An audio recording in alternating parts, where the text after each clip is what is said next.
What is it, Jason?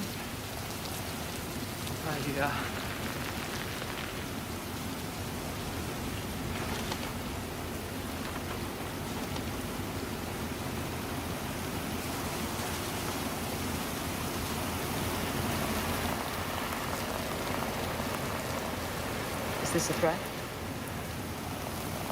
No. No,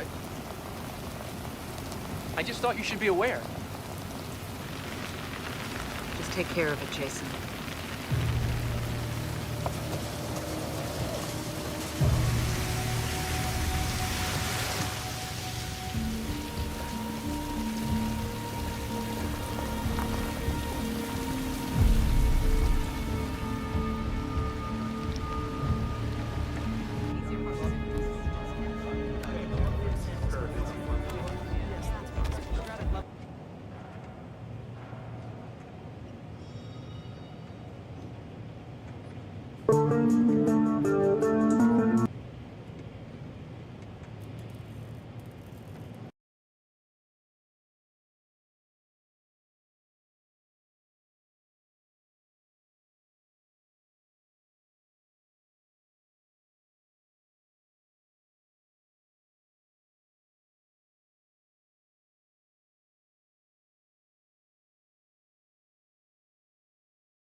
Come in.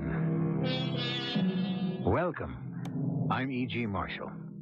A popular theme for stories throughout the centuries is the one that concerns the worm who turned. We can all identify with him, for many of us during our lives have had to bite our lips and accept the cards fate dealt us to one degree or another. But Hubbard Quinn had made such a career of groveling that when he finally turned, his revenge was so horrendous that... But then, after all, that's today's story, and you can hear it for yourselves. Do you know, Mr. Bell, a plant like this you can talk to, and he'll give you an affection you can't believe. A potted flower like that? What can he offer me? Just put him by your bedside tonight, and you'll know what I mean by morning.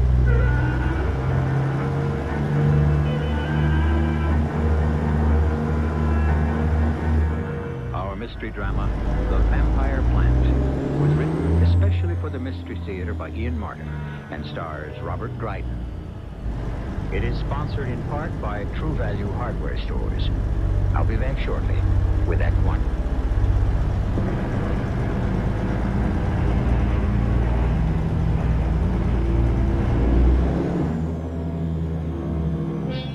Hubbard Quint is what in more naive times, before the popularity of psychiatry, used to be called a mother's boy. Now, in these days of unisex, that isn't necessarily a term of opprobrium, but in Hubby's case, because that's what everyone called him, it might be considered so. For Hubby was 34 going on 75. He lived alone with Bertie, but that's what everyone called his mother, with no romance in his life, and on the surface, seemed to accept it. It's very easy to criticize Mom. She's not a well woman. And then she had such a hard life after Father died so early and all. Sometimes I think, though, it might have been easier if I'd controlled the burglar alarm business my father left. But then he didn't leave it to me. It's really all the blows she suffered that made her the way she is. She can't help it. Albert? Yes, Mom? What are you doing? Where are you? Well, I'm just finished cleaning up, Mom. You get in here to my room. I need you. Coming, Mom. You all right? Of course, I'm not all right. You know I need help to get into bed. Yes, Mom. What were you doing, taking so long? Well, I had to clear the table and straighten up the dining room and wash and dry the dishes and put them away. Then I had to put out the garbage and lock up. You sure you weren't sneaking a look at TV? Oh, no. There's nothing on tonight anyway. What did you want me for, Mom? A poor old woman. Crippled with arthritis, but no one cares. Not even my one and only son. Oh, Mom, that's not true. I don't like to see you in pain. Then why can't you remember my bedtime? Well, I was busy. I guess I just didn't see what time it was. Night after night. When you know I haven't the strength to get out of my chair and into bed. I'll help you now, Mom. Careful. Oh, there. Now, keep your arm still so I can lean on it to get to the bed. Like that? Well, near enough. It doesn't matter. I'm there now. Get my robe off. Yes. That's it. Oh, poor old bones. Look at that. Where does the time go to? It's late. It's just 10 o'clock. It's 5 after. You know I should be asleep now for my health. So should you. Mom, I'm not due to work till 8:30. Yes. But by the time you make breakfast and bring up my tray, prepare my lunch and get everything ready for dinner, you need to be up by 6. Yes, Mom. Now, tuck me in. There. How's that? I don't know what I'd do without you. You won't ever leave me, will you, hubby? Well, Promise you'll be with me till I draw my last breath. I promise. With my boy close by my side, I'll live forever. I hope you do, Mom. That wasn't the truth, I'm ashamed to say. Taking care of my mother is what you could say confining. I don't have much time to myself. But a guy's got to have some kind of private life, and the way mine is like this. Morning, Miss Bradley. Hi there, Squirt. Quint. Oh, yeah. How come I always get that wrong? I don't know. What's doing for today? Any mail for me? Oh, matter of fact, yeah. Hey, 6 of them. Thank you. What is your fatal charm? Those letters have been smelling up the dispatcher's office ever since the mail comes. They're loaded with perfume. Hey, what are you, some kind of Don John? Oh, no. These are just pen pals. You know, girls I write to. Now, why don't you have your mail sent to your house? Are you kidding? Yeah, that's right. I heard about your mother.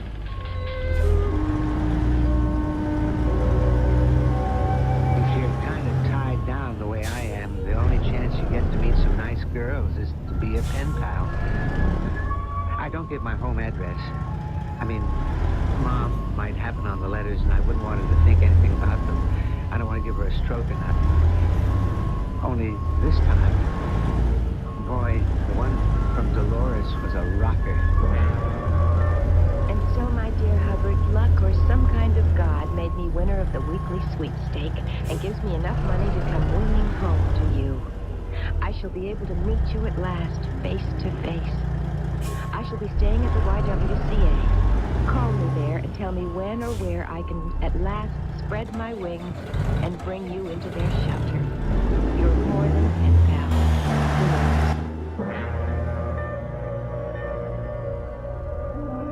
What are you so fidgety about, Hubbard? Oh, nothing.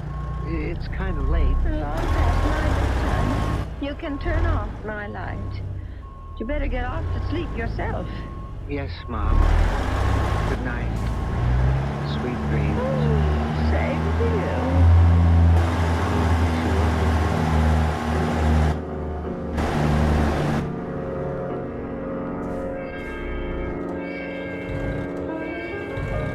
Dolores? Oh, my, you startled me. I thought you weren't coming. Oh, I'm sorry I'm late. Well, I think I'm late. You are Dolores? Oh, yes. And you're I've known you all. Me too. Why not? Did you eat? No, but it doesn't matter. Did you? Yeah. It doesn't matter. I'll sit and watch you. You don't mind? No, I want to. All right. Maybe I will order. I don't know if she was pretty. I only know that she was someone who gave me her whole attention. And she didn't ask for anything. I'd never, ever been treated by a woman like she did me. Of course, what other woman did I ever really know except Mom? But it felt good. We only had a week, but I made arrangements to sneak out and meet her every chance I could. I've never been on a ferry before. We don't have time in the Midwest. It's wonderful. I wish I could do more for you. Oh, you've already done so much. Are you enjoying your visit? Oh, yes.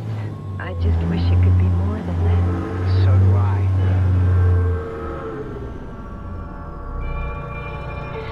I never thought little Dolores Masterman would ever be dancing in the big city at the Princess Ballroom. Oh, it's so romantic. Yeah, it sure is. And the time goes so fast.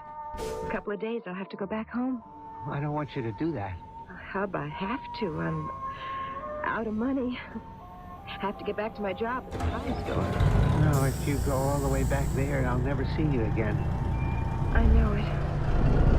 I don't want to. If we were to get married, there'd still be Mom. Well, I wouldn't mind taking care of her or helping. But you don't know Mom. I don't think she'd go for that. But how do you know? She's never met me.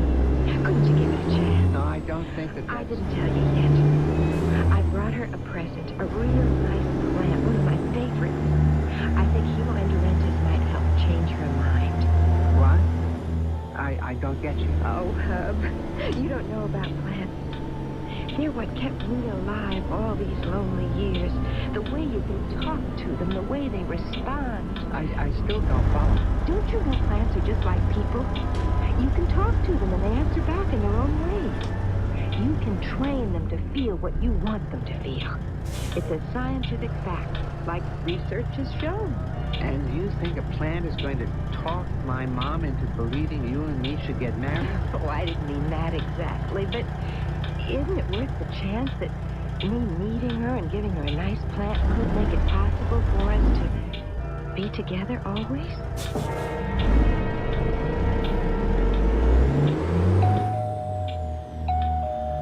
That'll be Dolores now, Mom. I never thought I'd see the day my son would desert me. Oh, Mom. Where did I go wrong to let this woman lead my son astray? Mom, please. I've got to let Dolores in.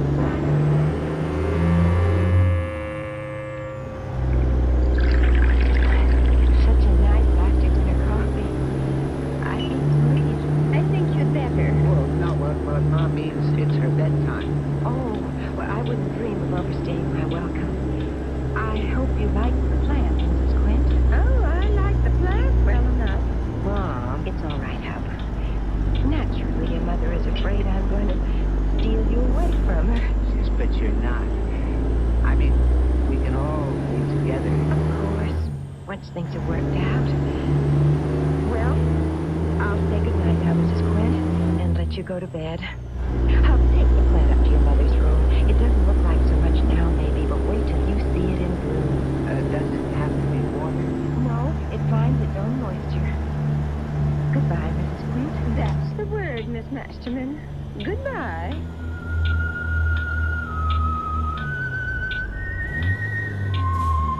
Okay, Mom. Anything else? Or shall I turn out the light? You've turned out all the lights for me, deserting me for a hussy like that. Mom, she's a nice girl. And anyway, who said I'm deserting you? You better not. You'll never get a penny from me. I never asked that. I just wish you could have liked Dolores better. She brought you a plant. That brownish, hairy, scraggly thing. Does it have to be right by my bed? Dolores said, wait till you see it in bloom. Oh, all right. Leave it. And say goodnight. I'm tired. You've upset me so much. Mom, she's really a sweet girl. I wish you'd give Dolores a chance. A chance? I never want to see her again.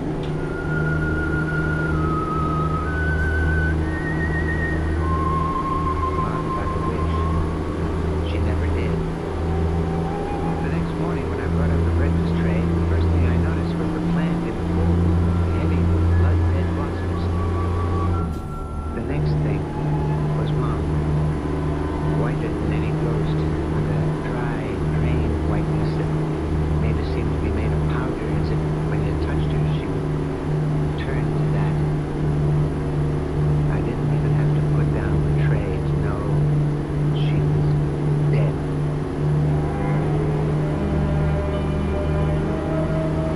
Well, now, what do you think? A natural death? Or is there something strangely occult, strangely fortuitous in Bertie Quint's death? Certainly, she will be little lamented. She was a horrid woman. But still, she was entitled to die in her own time. Or did some strange force hasten her death? I'll return shortly with Act 2.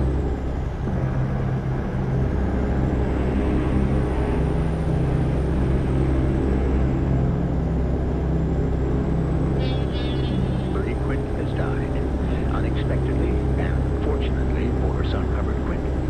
Fate has suddenly extended to him a freedom that he has secretly longed for and never imagined would be his. Or so it seems. But the circumstances of Bertie's precipitous demise puzzled Dr. Ezekiel Harwich, who has known her for half a century. What do you think caused it, Dr. Harwich? I don't know about that. I'm sure her death came as much of a surprise to me as it must have to you. Oh, it did? You didn't have any sort of warning? I mean, last night, how was she? Well, she was fine by the time she got into bed. She complained of being tired, that's all. Well, I'm sorry, son, but I'm afraid we're going to have an autopsy. An autopsy? What for? Hubbard, I can't sign a death certificate without entering the cause of death. Right now, attack? Oh, it most definitely wasn't that. Cardiac arrest, yes. But for no evident reason. I'll be able to tell you better after post-mortem. Then it had better be done. All right, fine. Yeah, that's a handsome plant, the red blossoms. I don't think I've ever seen anything more lush and luxuriant. What's it called? I forget. You'd have to ask Dolores that. Dolores? She gave it to Mom as sort of a peace offering. Oh, Dolores is the young lady you're thinking of marrying. Well, I did. Now, I don't know. Is she the one I saw on the way in, downstairs? Yes. Well, if she's the girl you want, there's nothing to stop you now, is there? I went downstairs with the doctor and saw him off. For the first time, I was free to do what I wanted. I could get married. Except, how could I right away? Mom's still fresh in her grave. How could I dare ask Dolores, who by this miracle of fate could now be mine? No, don't move, love. Just lie back and let me massage your temples.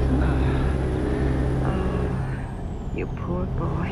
Oh, I'm not poor anymore. I have you, Dolores. Well, not for very long, I'm afraid. Why? Oh, Hub, I'm running out of money. I've got to get back to work. You're not going to run away from me. I have to make a living. No, you don't. I'll support you. I couldn't take money from you. Well, sure you could. Now that I own the firm and all, I'll be rich. Yes, but I couldn't be a kept woman.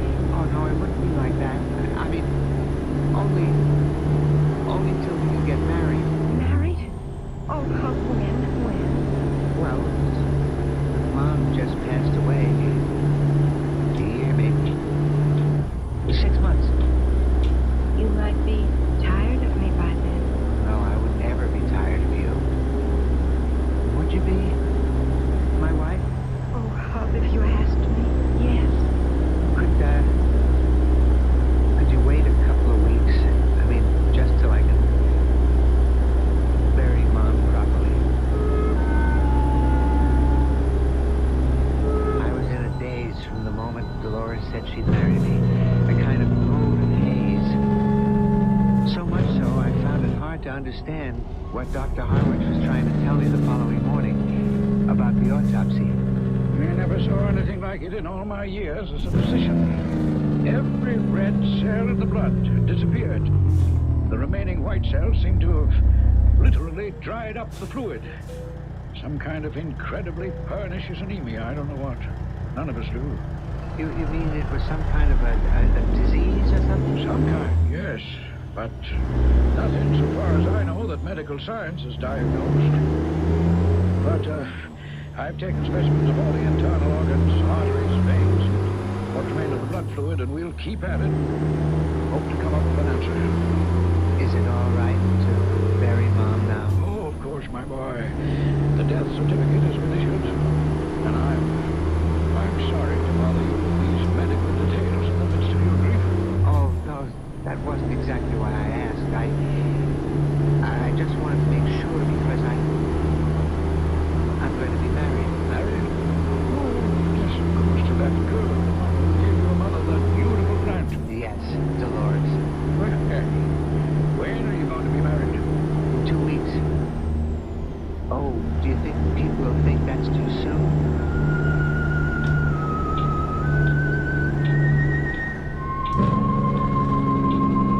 On our wedding night, we came back to the house. Since Mom's room was the only decently sized bedroom, it had been decided we would take it for our own. I felt very strange. Not only as a new bridegroom, but being in Mom's own private quarters and looking at the plant.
in love with you? Sure he is. I taught him. I've had him ever since he was a cutting. Didn't I tell you you could talk to plants and teach them almost anything? Oh, you can. Dolores, please, it's our wedding night. Can't we take the plant out of here? Oh, of course, dear. It wouldn't do at all to have him here all night. Now, where shall we put him? Let me take him down to the solarium. Oh, yes, that would be just right. But be careful of him. I will. I'd never forgive you if anything happened to him. Okay. I'll treat him with kid gloves.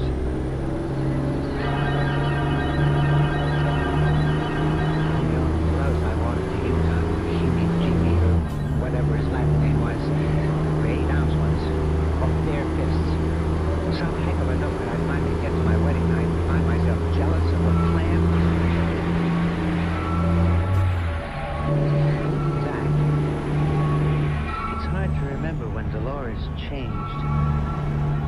A little bit right away after we were married, and then more after she got things all straight about the business. Your mother was going to leave everything to you, like she said in her letters.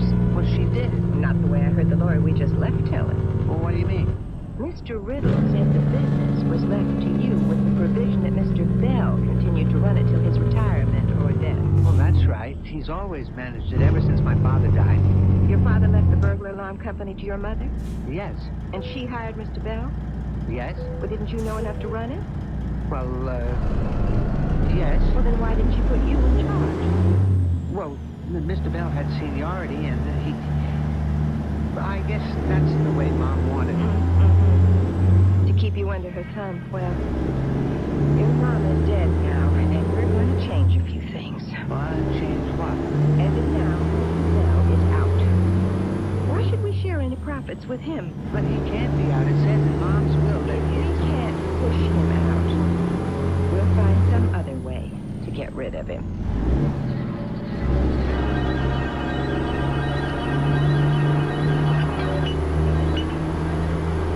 Some more coffee, Mr. Bell? It was a good dinner, but it's time for me to be getting along. You live all alone, I understand.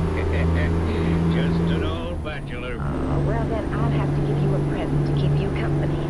Darling, would you fetch Casanova? the plant. Yes, dear. And please don't keep Mr. Bell waiting. Well, what's going on here? Oh, just a little present for you. A very special plant called Hemaengeretis. That's a mouthful for you. Yes, isn't it? But, I don't need a plant. Oh, you need this one. Believe me, Mr. Bell, do you know a plant like this you can talk to and he'll give you an affection you can't believe? Just put him by your bedside for tonight. And you'll know what I mean by morning. Here's your boyfriend. Oh, that plant don't look like much. Well, you just keep him close to you and he'll surprise you. Won't you, baby mine? Aren't you going to take care of Mr. Bell? Well, I don't think I really... Please don't refuse me. Take him home. You'll be surprised the difference he'll make in your life. I didn't quite know what she meant by that. I had this shivery feeling that I didn't want to know. There was something going on underneath, hidden, inhuman. And I realized it had to do with Dolores and a spell she'd thrown over me. So I wasn't surprised at all when I called in the following day at lunch to the dispatcher, Miss Bradley. Quit burglar alarm. It's Hub Quinn, Miss Bradley. I finished up the Claridge job. You got the assignments? I'm glad you called in. We've been looking for you. What? How come? It's Mr. Bell. We need you back here right away Why? to take over the office. Mr. Bell is dead. Why? He didn't come in this morning, didn't answer his phone. So I went over to his house. I found him still in his bed. Dead. Well, how?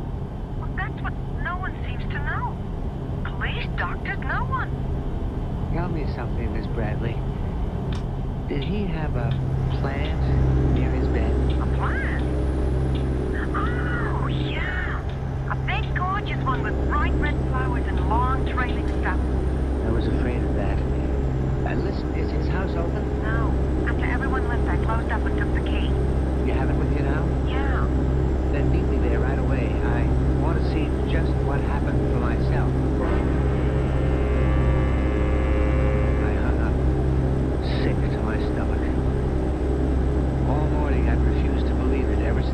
gone to the library and had the librarian translate what hemoenterosis meant. Blood-eating, blood-sucking, a vampire. That's what the plan was.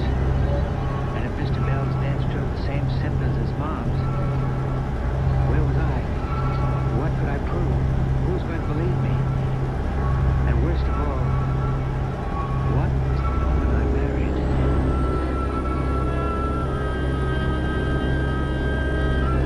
I promised you in the beginning it might get rather horrendous. Can we really suppose that a plant has actually sucked the lifeblood from two people to preserve its own existence? Or that a woman has really used this obscene way to achieve her own selfish desires? For all answers, I refer you to the third act, which will follow shortly.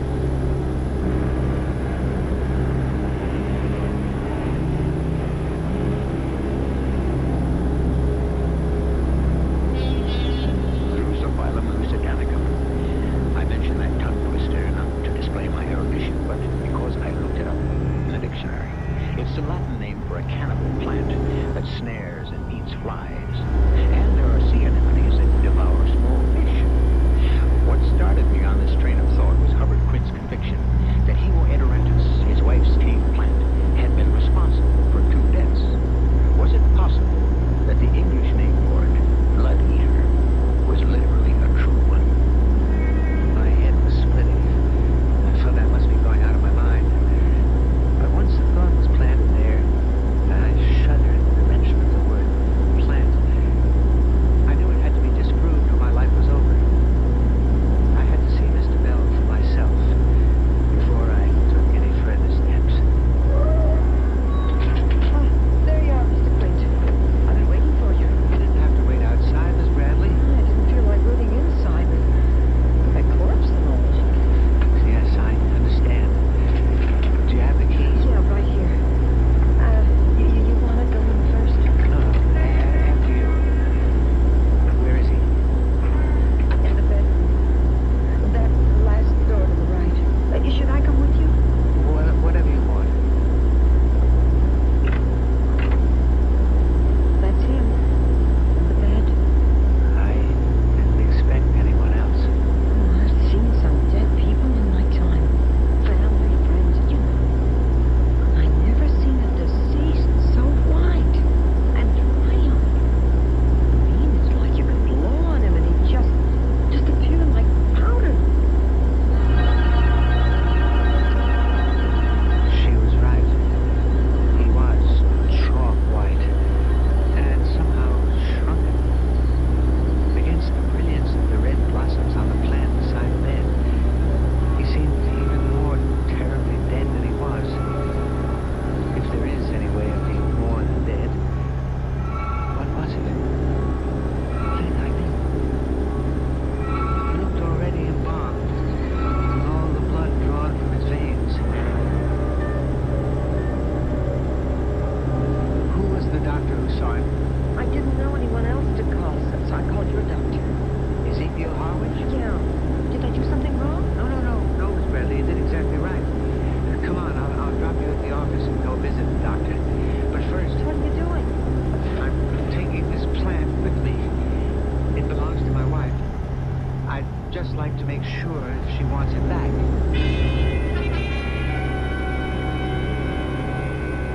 Well, I don't see anything particularly unusual about the plant, Hubbard. I mean, it doesn't appear to be poisonous in itself. But then I'm not a botanist. But Dr. Harwich, you don't think it had anything to do with Mom's and Mr. Bell's death?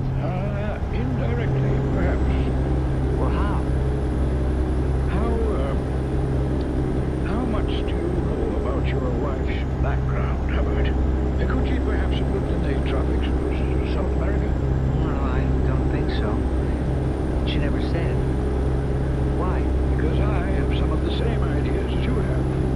Oh, I haven't had the autopsy report yet, but I'm almost totally convinced that Mr. Bell died of the same thing your mother did. The symptoms are too special and startling. What are you trying to say, Doctor? And I'm simply saying that I'd like your wife to come into my office for an examination. Whether or not she has spent any time in the tropical zones or any alien area, she may be carrying some infectious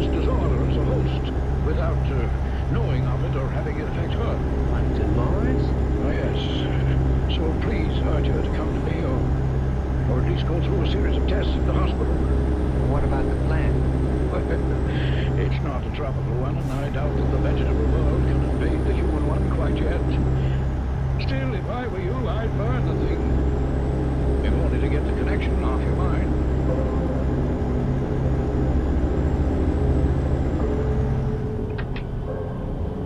Huh? Is that you? Yes, What are you doing home so soon? Mr. Bell. He's dead. Oh, no. An accident? I wonder. Not exactly. He died in his bed.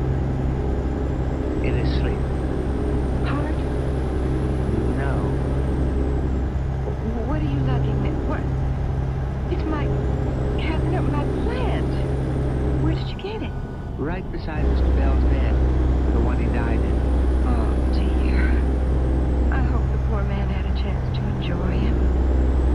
Oh, look, he's blooming again. Yes. Just like after Mom died. What makes this plant bloom, Dolores? Oh, like same as any other. Care, proper feeding, enough sun, water. Water. Is that the only liquid? What other does it for a plant? Blood? Blood. What would happen if I broke one of the stems here? What would it bleed? White or red? Well, why don't you try it for yourself and see? Right, I will. Nothing. Already it's beginning to dry up. The flowers starting to wither. What kind of a plant is this, Dolores? It's just a wildflower I found in the woods, brought home and cultivated. What woods? Where? Mom and Mr. Bell, they both died the same way. And this plant was right by their bedsides. What are you saying? I don't know, Dolores. I'm so mixed up. There was something wrong about the way Mom and Mr. Bell died.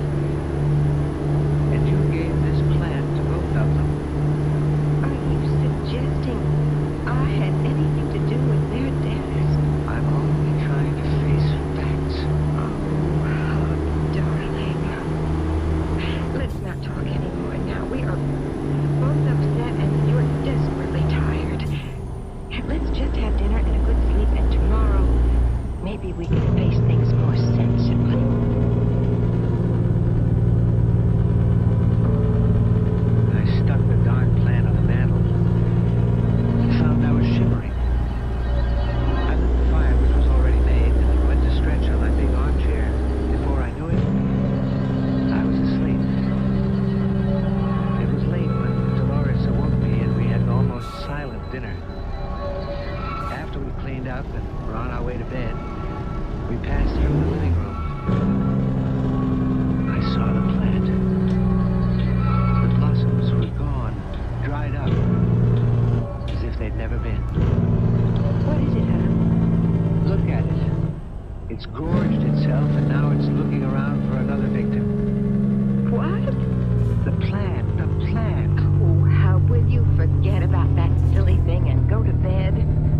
I'm going back to the kitchen to get us a nice hot toddy to put us both to sleep. To put us both to sleep. Or just me, maybe. And the plant is looking for its next victim. Me? Why not? It would complete the cycle and leave my wife with everything. First Mom, then Mr. Bell, then me. No, I wouldn't take a chance on that. There was one way to stop it. By the time Dolores came back with the hot drinks, Hemoedorentis was almost reduced to ashes. Here are the drinks, huh? My, what makes the fire so bright? Your friend, Casanova. I burned him up. No! My favorite! I can't replace him! I watched her concern for this piece of vegetable matter, and suddenly all my suspicions were confirmed. I glanced at the drinks, and even doubted then. As Dolores bent over the fire, I quickly switched their positions on the tray and was drinking what appeared to be mine when Dolores turned on me furiously. Why did you burn my favorite plant? I don't think I have to answer that. You with your silly superstitions and the terrible things you accuse me of. I won't have you in my bed. You can sleep in your own room. And I promise you this is the last night we spend together in this house. I let her storm away to bed. Then I went upstairs to my old room. I wasn't sleepy, only emotionally drained and exhausted as I lay there in a semi-coma.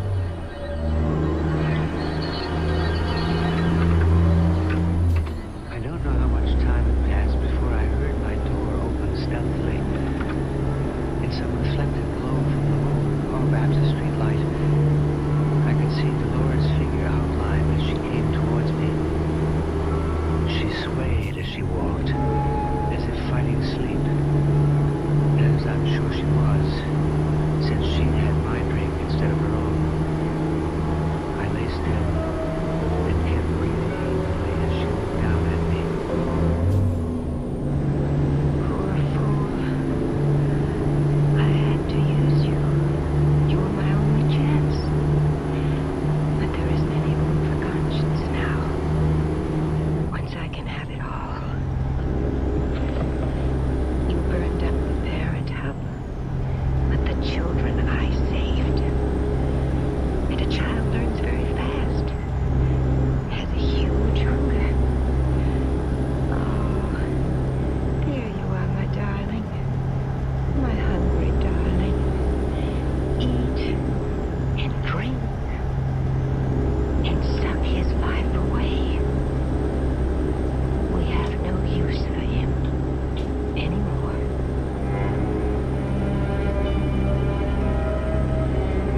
With those half-breathed words and a yawn, she was gone. But still I lay, not moving, waiting. And the horror began.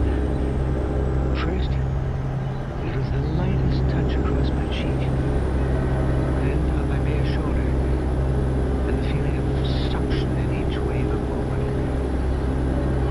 For a moment I was paralyzed by the insidiousness of those gentle touches. And then suddenly I sat up in terror, switching on the light. From the flower pot beside the bed, a small cutting from that original plant was throwing forth these ghostly tendrils, crawling across me avidly, binding me, sending a shudder to the depths of my soul. With a mad, convulsive movement, I leapt to my feet and began to tear them from me, even as I felt my blood begin to grow cold and drained.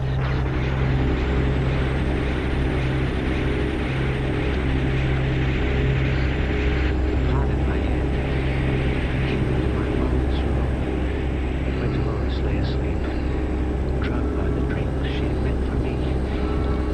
I had no compunction as I placed the plant beside her and watched the tendrils reach for her body. Then I left. I went to the cellar. I gathered all the old papers, soaking them with gasoline from the lawnmower can. There was no point in searching the house. She could have hidden cuttings of that dreadful plant anywhere, but at least they had to be in the house. I laid a kerosene trail toward the papers and the gas can. I lit it and went upstairs. I wished I had something to live for, but I haven't. I only had loved one woman, but she didn't love me. I would have said a prayer for both Dolores and myself, but I didn't have time.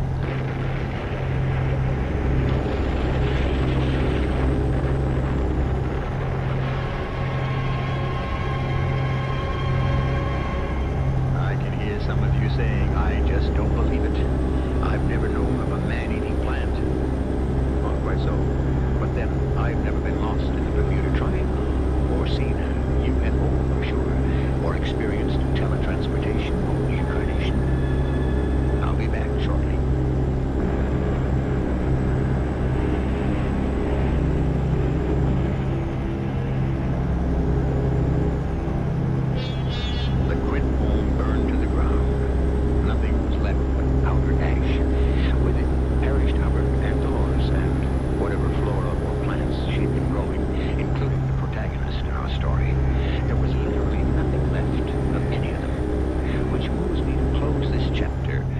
just one more Latin tag.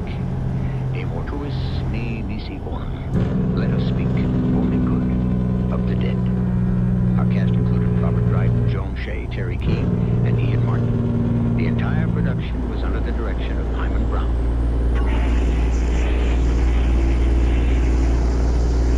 Come in.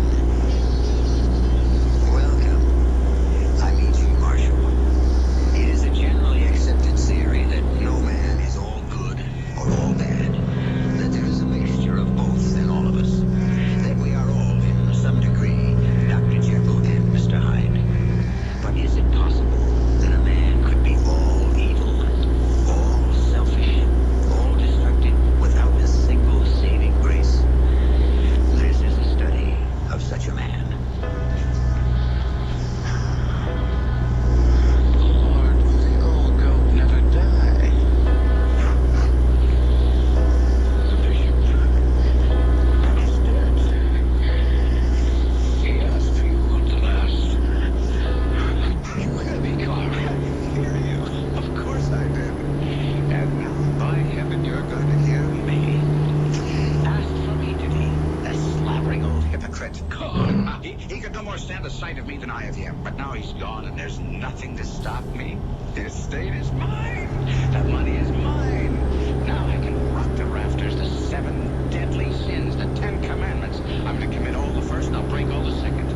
I'm going to cut such a squad that devil himself will envy me.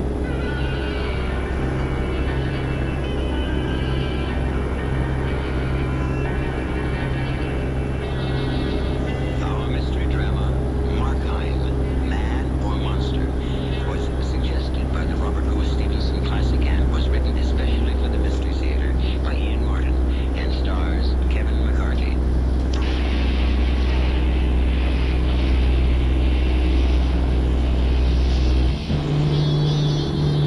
I'm going to cut such a swath that the devil himself will envy me. These explosive words from the tall young man who had waited so long for his great uncle to die shook the man who had brought the news, Dr. John Denton. In stunned disbelief, he looked at the handsome young man still in his 30s, whom he loved as a son, while memory raced quickly through his head.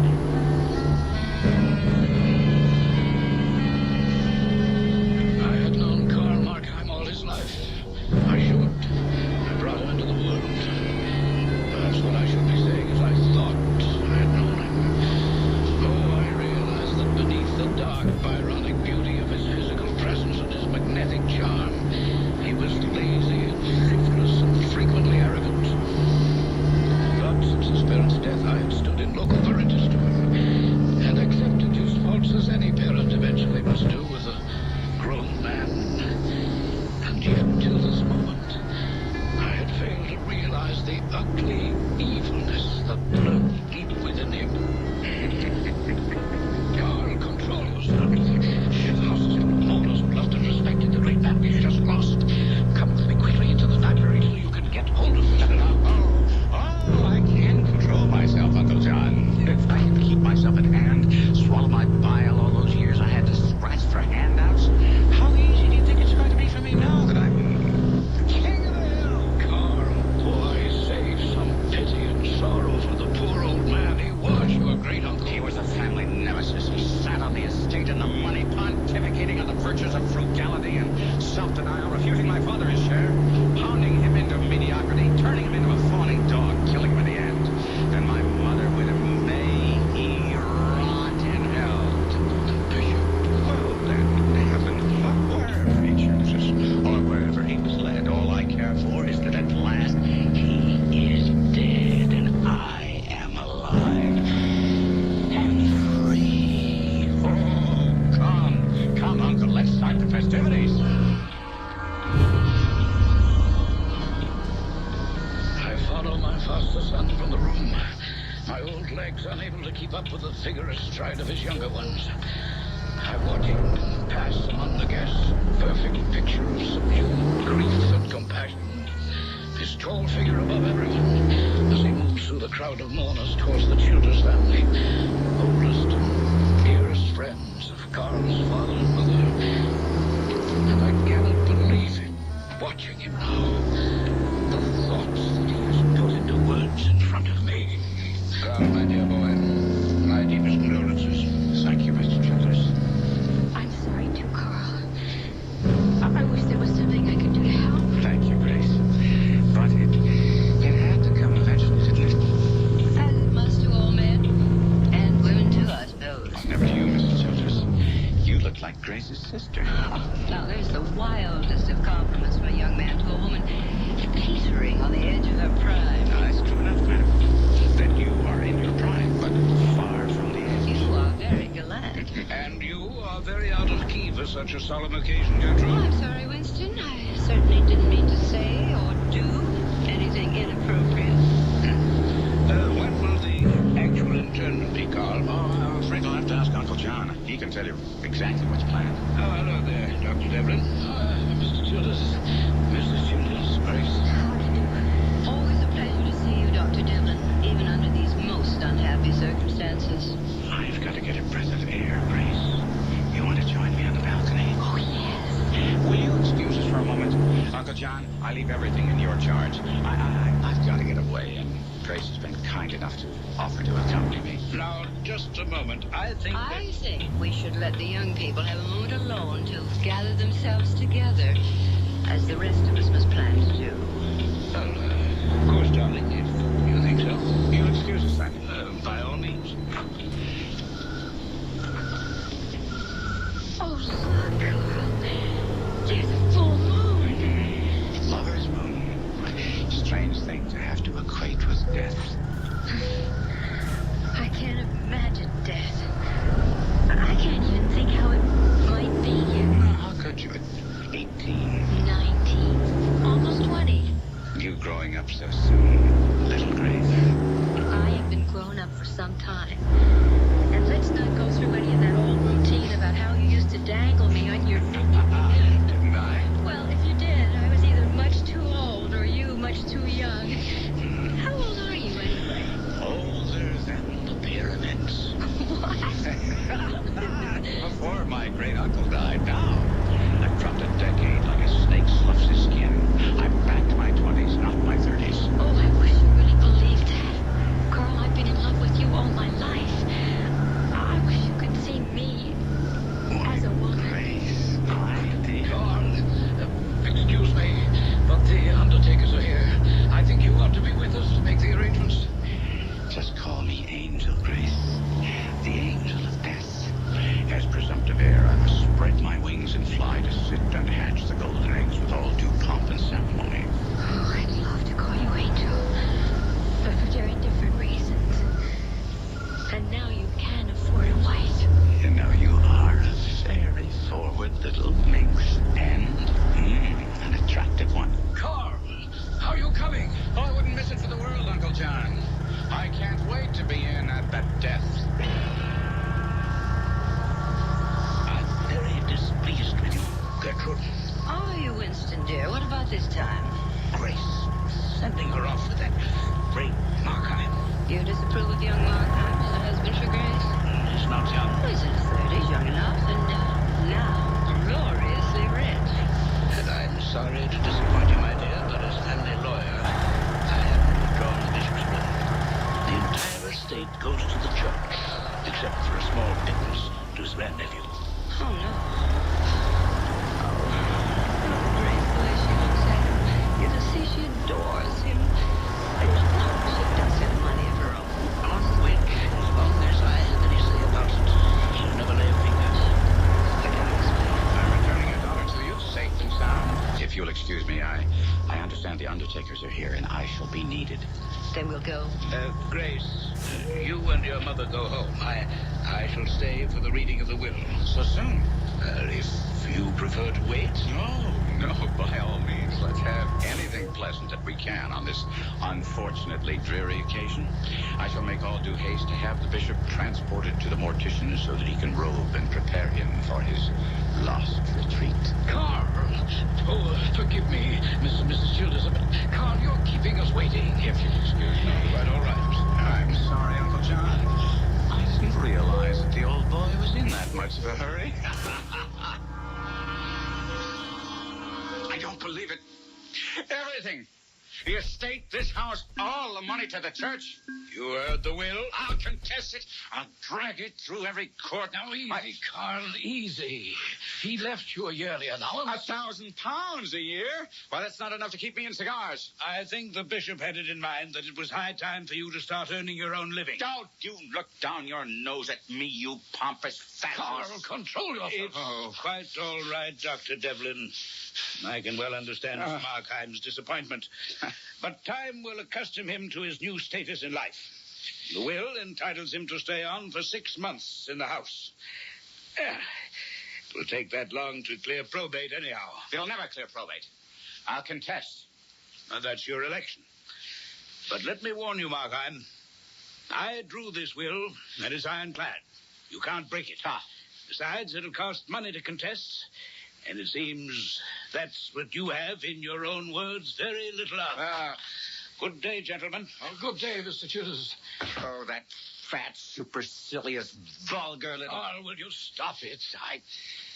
I can't bear to see you like this. You mean as I really am? No, I won't believe that of you. Then watch me find a way to cut him down to size. You can't, Carl. You have no power to change what is. Oh, you think not? You think not? When one has no scruples and long ago buried his conscience, anything and everything is possible. Now stop looking so scandalized. Is the naked truth more than your Victorian morals can bear?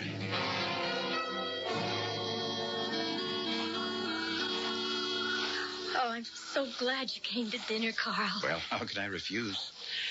Except that your father wasn't quite so happy. Oh, Dad'll come around. Mother and I will see to that. I can't think why he's taken this sudden turn against you. I'll tell you why. It's because of the will. My beloved great-uncle has left me practically penniless. Oh, no. Oh, my poor darling. Oh, but you, with your wonderful brain and all your connections, you can find a way to be as rich as you want to be. Well, that takes time, and I don't get any younger. Oh, you'll never look old. I adore you, my darling. I have all my life watching, waiting for you to grow up. To be old enough to ask you to be... Well, it's all impossible now. What's impossible? For us to be married? Just because you haven't much money? Well, I have more than enough for both of us. Mine that my uncle left me. Oh, darling, if that's all that stands between us, kiss me, and we'll be married as soon as it's decent. No, sir. Never will I give my consent. You'll never get either my daughter or her money. When she's 21, I know your staying power. You'll never wait that long. You and my daughter will never be married. I wouldn't be so sure of that, Mr. Childers. I promise you that I'll give you cause to regret your attitude before all is done between us. Oh, my darling, I love you so. If this is the only way, then I'm not ashamed. I'll be proud. It's the only way, and I promise you, you won't be sorry. Oh, how can I ever be sorry for loving you? You poisonous scoundrel. Is this true, Grace? Yes, Father. You're going to have his baby? How long? I'm in my 4th month. Lord, no. It would seem, Mr. Childers, that after all, a marriage has been arranged.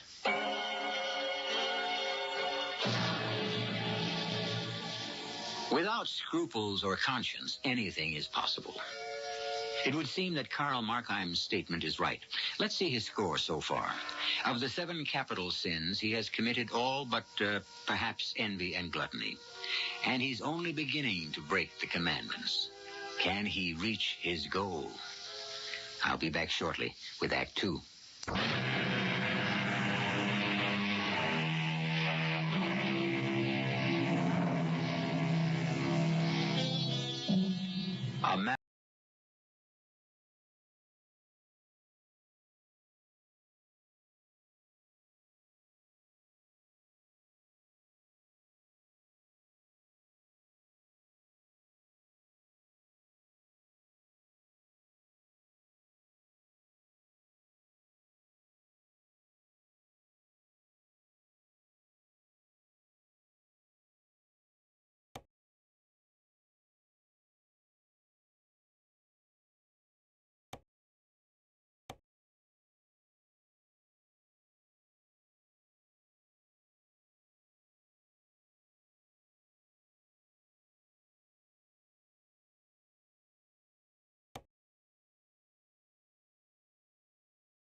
Marriage was arranged, and young Grace Childers became Carl Markheim's willing bride. If some people thought it was a little close after the bishop's death, most people felt that Carl had waited long enough to take the step. The church was gracious also. For a promised yearly contribution, they granted the use of the Markheim house and grounds.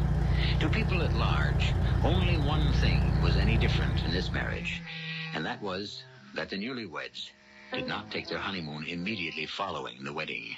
How is Grace, Uncle John? In perfect health. She'll make a wonderful mother. I have something to say about your wife's pregnancy. What's that? It's starting to show. Fortunately, however, there is a remedy. What are you suggesting? That you take your wife on an extended honeymoon in Europe. Say a year's visit at least. By the time you return, there'll be no embarrassment for anyone. Well, it's impossible. I don't have any money. Your wife would be glad to lend it to you. Well, except that that starched shirt that she calls Papa has managed to sew it up legally, and the estate won't give me an advance. Very well, I'll arrange it somehow. I'll talk to Mr. Childers. Do you love that girl you married? You're the only one I'll give the truth. You see my reflection in the mantelpiece mirror? With this reflection, I'm happy to realize I'm breaking two commandments at once. What do you mean? The first and the second. Thou shalt have no other God but me, and thou shalt not make for yourself a graven image. There is my graven image in the mirror, Uncle John. Myself. What I love first before any... What is it? Who is he? I can't see him clearly. Honey, who did you bring with you? I bring you. What are you talking about? Behind you. Over your shoulder, I saw it in the mirror, a face. No one behind me. We're all alone. But when I turn to the mirror, I can't see. I can't see what, Carl? Nothing.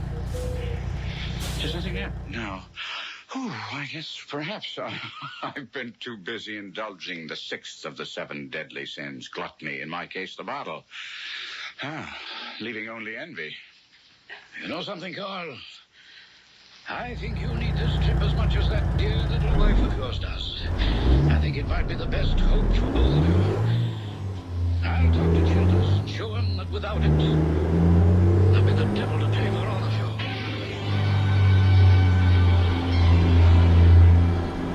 I respect your opinion, Dr. Devlin, and I applaud your belief that there is one decent streak somewhere in that young blackguard's makeup, that I'll do everything legally in my power to keep his hands off my daughter's money.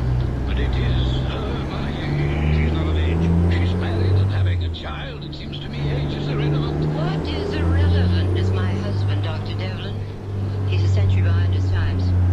Which is exactly why he's going to release Grace's money and stay out of this. Gertrude, I don't want you interfering. There are a lot of things you don't want, Winston, but I'm not going to stop to listen to them because it might take weeks.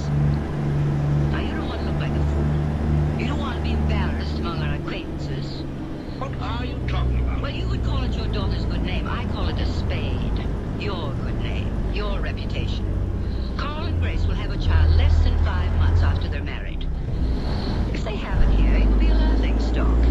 If they return a year, 2 years from now, from an extended trip on the continent, who's to say what age the child is? And your reputation will be salvaged, as well as your daughter's. You have no choice. She had come to the heart of the matter, and Childers had to give in. Grace got her money up to Carl and she their honeymoon, if that's the proper name for it. I made a trip to France myself to deliver the baby, which I'm sad to say was fruitless, since the child was born dead. Now, you mustn't take it so hard, Grace. It was no one's fault. Perhaps. I can assure you medically it was sheer unfortunate accident. It was better, actually, this child didn't live. But that doesn't mean you can't have as many more as you want. As I want. Yes. The problem isn't me, Dr. Devlin. It's what Carl wants. Well, Grace, after I've talked to him... Can you talk to him is the question. Can anyone talk to him? What is it, my dear? You can confide in me. No. No, I won't say anything against my husband. I still love him, God help me. He can't seem to help Carl. Maybe you. Maybe you are the only one who can.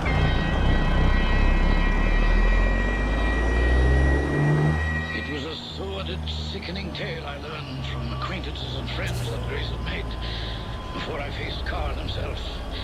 In the last months of her pregnancy, he seemed to have gone berserk, leaving her for days at a time, staggering home only to sober up, leaving again for his women who were legion, his wine glass, which was always in his hand, his gambling, which was prodigious and disastrous. And yet, when I met him again, to outward looks, he'd seemed to thrive on his degeneracy. I found him at a bar, sitting on a stool facing the mirror, a glass of cognac in hand. What are you doing here, Carl? Oh, what else, Uncle John? Celebrating the birth of a new era, Carl Markheim, father. Don't tell me the blessed event has arrived. Your baby was born. Dead. Thank God. What? Ah, Karash. There goes another commandment. Thou shalt not take the name of the Lord in vain. Third, isn't it? And today's Sunday, so that does away with number 4. Are you mad, drinking at a bar while your wife lies mourning in the hospital, mourning your lost child? And more than that, I expect. Lost love. That never was. But there is enough more lost. I'm broke, Uncle John. Clean out. No love. No child. No money. You've gone through all Grace's money in less than 6 months. Wine, women, and the little clicking ball. At least you still have your $1,000 a year. Oh, no. That's mortgage, too. Very well, let's not discuss it here. Come, we'll get to the hospital and pick up Grace, and I'll see that all of you get home. Wait a minute. What is it now? You see, between us and behind us in the mirror, he's waiting. He's always waiting. He will not let me go. There's no one there, Carl. Not when you turn around, but I haven't the courage for that anymore. In case he might be. All right, then, I'll prove it to you. I'll tell you. There. Do you see anyone? No. Then let's be on our way.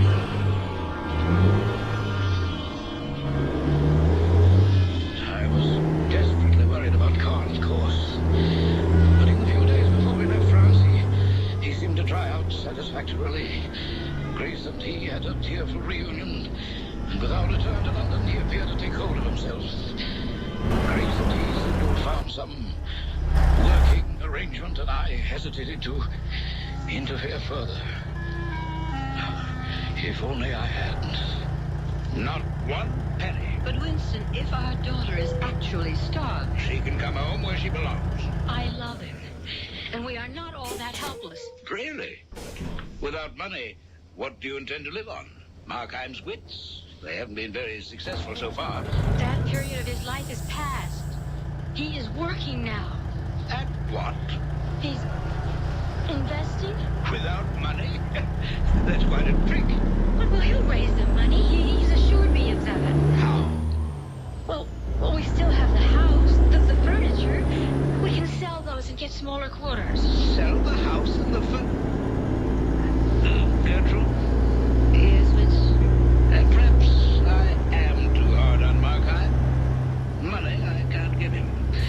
But maybe I can put him in the way of being very rich. Where is he, Grace? Downstairs, in the carriage. Tell him I'll talk with him. Oh, yes, Papa. Winston, what are you up to? What I'm up to is none of your business, Gertrude.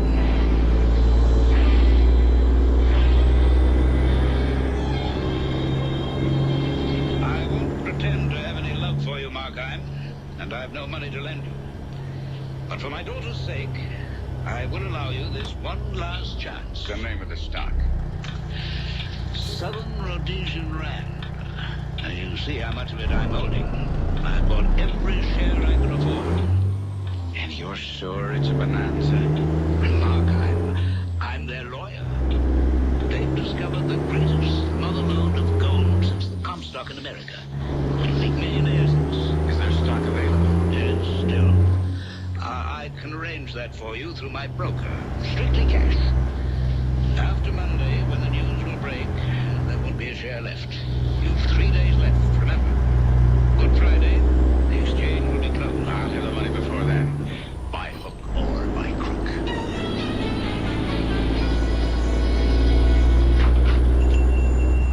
Good morning, Mr. Ross. Who is that? Oh, it's, Markheim. Well, what is it this time? The usual, my frugal and parsimonious friend. I am in need of cash. Only for a matter of days, however. Of days? And what is the security? The entire contents of my mansion, a treasure house. What is a few days? You shall have it back the Monday after Easter Sunday. Well, it can do no harm to look. I shall be at your house by 2 this afternoon. Then we have an agreement. Softly, softly.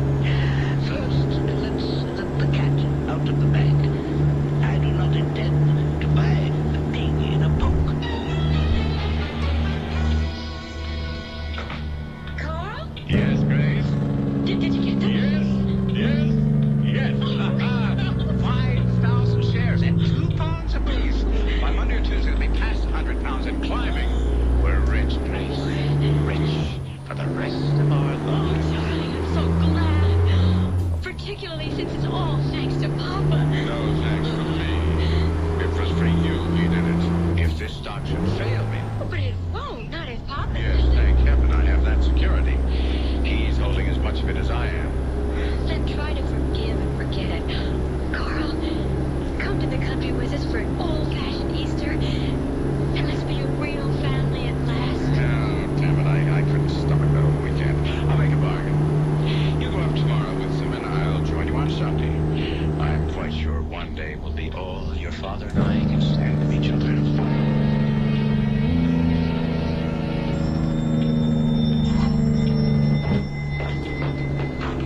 Carl? Oh, Carl, thank God I found you at home. Jennifer. Oh, my poor darling. Good. What is it? Something happened to Grace? No, they've left the country, but I had to see you the first moment he was gone. The stock. Is it true you bought it? Oh, yes, but what? Oh, Lord, what are you going to do? He's ruined you. The stock you bought was his. He swindled you into buying it. Swindled me? Yes. The company is bankrupt. Those certificates you hold are not worth the paper they're written on.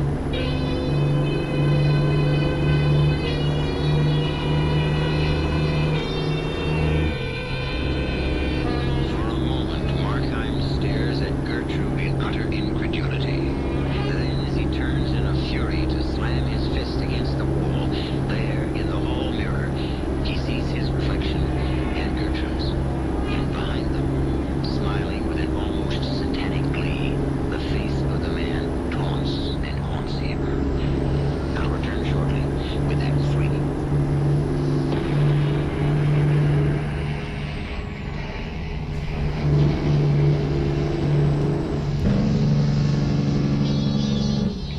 At the sight of that tantalizing mirror image, his eyes misted by the red blood of frustrated fury, Carl Markheim whirls back towards Gertrude. Frozen into immobility at the door, hands in front of him, fingers curled as if to choke and strangle, he moves toward her until suddenly she cries out, Carl? What? Oh, it's you. For a moment I thought... No, he's gone again. Who? My nemesis. Doesn't matter. Come, let's go inside. I need a drink. For a moment, I thought you were going to strangle me. Not you. Him. Winston. Who?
friend and your father. I broke Grace's heart a long time ago.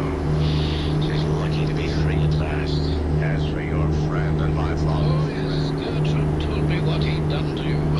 And I was ready to bail you out until this last unconscionable act. I now want you to know that I'm through with you forever. You have lost the last friend you have. Except one. Who? My shadow, whoever he is. Well, I go down this once a year. I'm safe for me. I keep my word.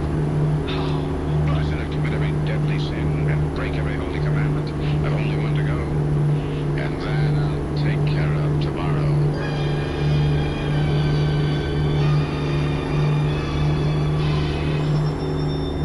All right, I'm coming.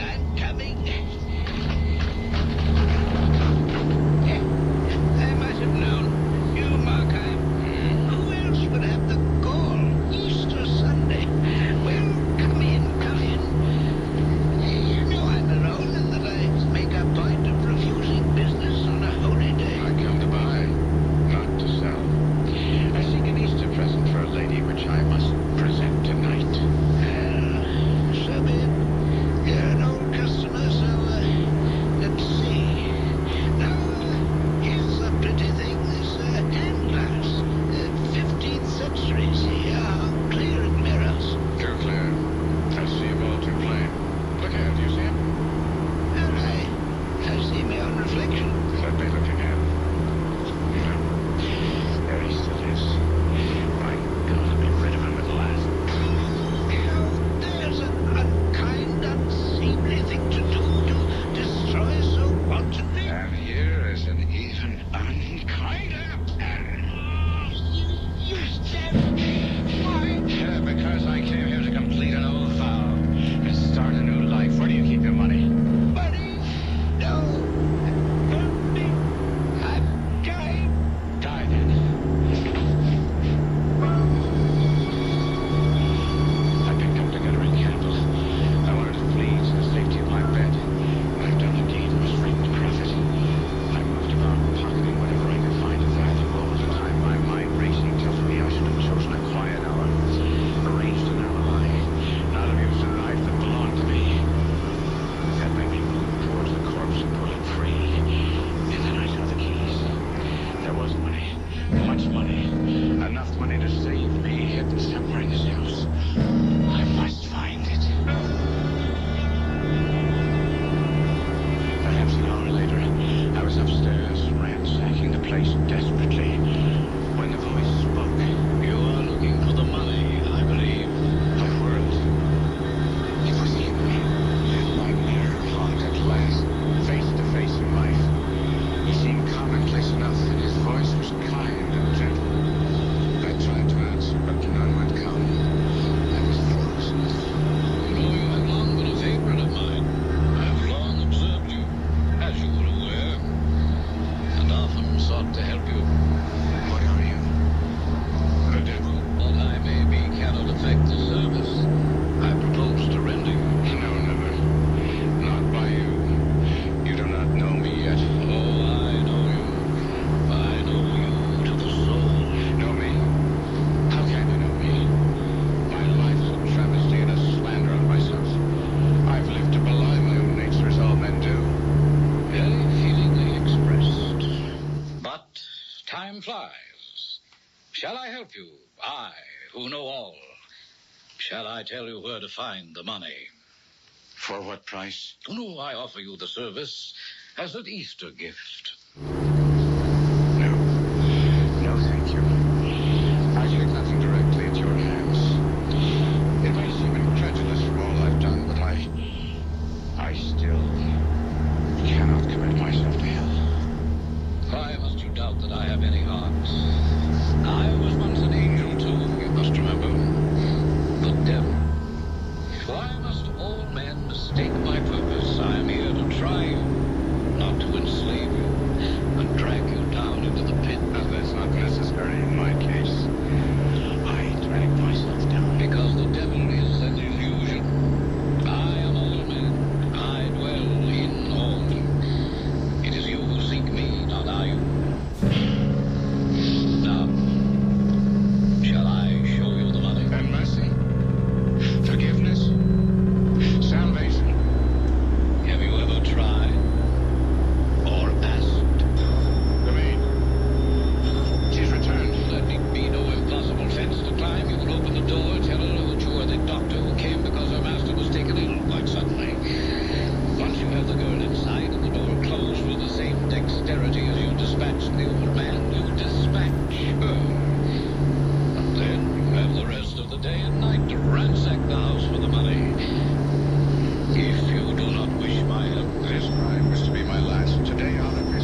estate. Your choice as guardian of your minor children may never be known. Your loved ones could face unnecessary legal costs and needless court delays. Now, for only $12.95, you can make your own will quickly and safely with the American Will Kit. You'll receive simple fill-in-the-blank will forms with easy-to-follow directions. The forms were prepared by lawyers to be valid in all 50 states. Order now, and you'll also receive free of charge our easy-reading personal protection guide, giving you important tips and special information that can save you money. Now is the time to take advantage of this special mail order opportunity. To order, call toll-free 1-800-542-1212. Only $12.95 plus shipping. That's 1-800-542-1212. Money back if not satisfied. Call now, 1-800-542-1212.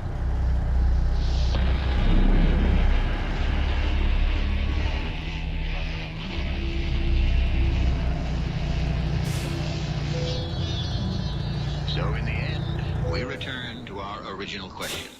Is there any such thing as a man who is all evil without a single saving grace? Markheim came close, but in the end he reached, as all of us, for salvation. For once not asking, but offering himself as sacrifice to the mercy of God, or perhaps the devil within him. So, with a lift of hope, we end our tale. The image of God dwells within us, too. There is some small kernel of good, at least, in all of us. Our cast included Kevin McCarthy, Grace Matthews, Rosemary Rice, Guy Sorrell, and Ian Martin. The entire production was under the direction of Hyman Brown.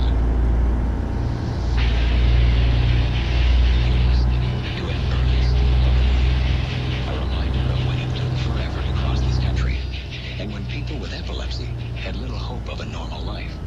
Today we use modern transportation, but many Americans still cling to outdated ideas about epilepsy, ideas that haven't kept up with progress. A progress report on epilepsy. One of the most dramatic advances of recent years has been in one of the most dramatic advances of recent years has been in one of the most dramatic advances of recent years has been in one of the most dramatic advances of recent years has been in one of the most dramatic advances of recent years has been in one of the most dramatic advances of recent years has been in one of the most dramatic advances of recent years has been in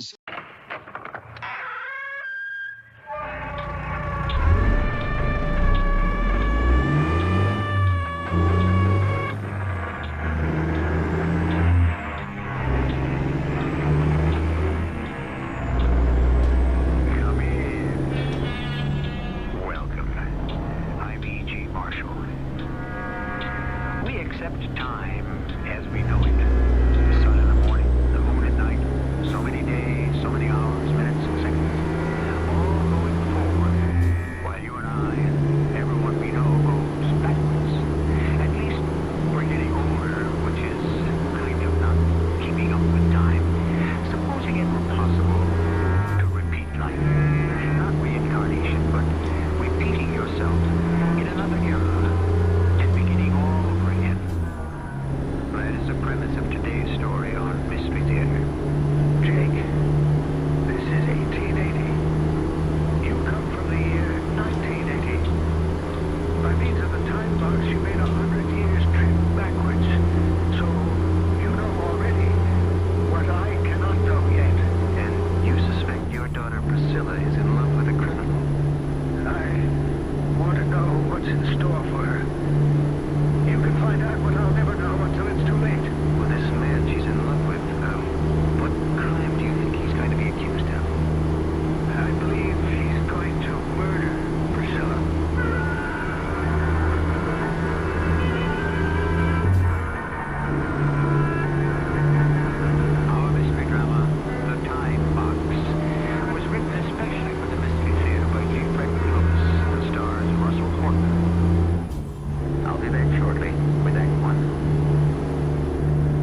wouldn't like to get hit with it. I wonder if this belonged to him.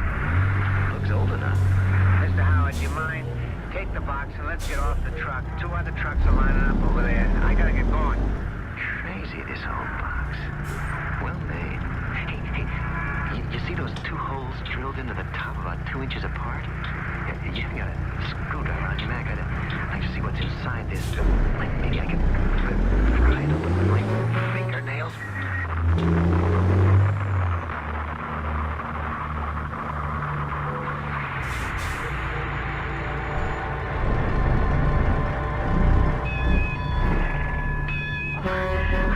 Thank you, sir. Indeed. Thank you so much. I saw you getting off the trolley and then stumble, and there was all this smoke. You couldn't just stand there and not help a lady. Are you all right? I guess I think so. It was stupid of me to have fallen like that, wasn't it? I take this trolley every single day in both directions. Oh, I hope I didn't break anything in this box. My father would be extremely upset. Well, may I carry the box for you? Is it heavy? Yes, it is, sort of. I think that's how I lost my balance, getting off the trolley. It's funny, I could swear. Oh, please don't. I don't know if I'm dreaming or not, but I've seen a wooden box very much like it, but where? I can't remember. I do appreciate you helping me to my feet, sir. However, what? I doubt very much you've ever seen this box before. Oh, just a feeling I have. I could be wrong. Nor have I ever seen you before, sir. Oh, sorry. My name's Jake Howard. How do you do, Mr. Howard? My name is Priscilla Harper. Harper? Look, I know it's a very long shot, but do you happen to be related to Dryden Harper? Why, yes, I am. I'm his daughter. Dryden Harper's daughter? The Dryden Harper, the distinguished inventor, scientist, discoverer who was born in 1831? Mr. Howard, for a stranger, you know a great deal about my father. You're so young. This is the town of North Orange, isn't it? Oh, yes. But I've never seen you in town before. And I can see by your dress you're not a native. Miss Harper, could we sit for a moment on this bench? I believe I'm dreaming. Oh, dear me. That is one of the most ancient and oft-used bits of flattery in the entire lexicon. It is? And I shall be glad to sit on this bench for a moment. I need to catch my breath before I go in.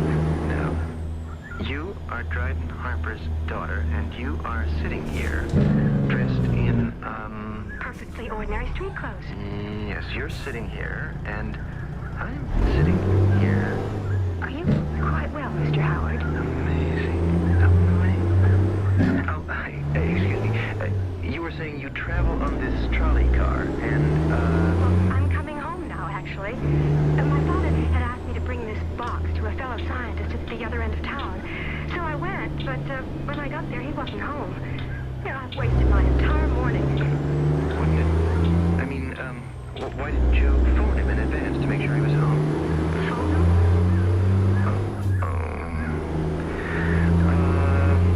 What year is this? 1880, of course. What a silly question. Isn't it 1880 where you come from, Mr. Howard? What did you mean about phone him? What I meant was if you had telephoned, but then I realized 1880 there wasn't. You don't have. Oh, the telephone. Oh, my father is very well acquainted with Mr. Bell. In fact, Dad visited him in Boston 4 years ago when Mr. Bell first demonstrated his telephone. Could you, would you introduce me to your father? You know, I've read a great deal about him, and in fact, as much as I could find. And to think I actually might be in a position to meet the gentleman. Well, words fail me. Mr. Howard, you happen to be right across the street from my father's house and laboratory. The trolley runs right past our corner. Certainly you may meet him. Before I go in with you, may I have just one look at that wooden box you're carrying? Sure, here, you may look at it. So that's what those 2 holes were. Of course, 2 dials. Mr. Howard, you're not trying to make me believe you've ever seen this box before. Miss Harper,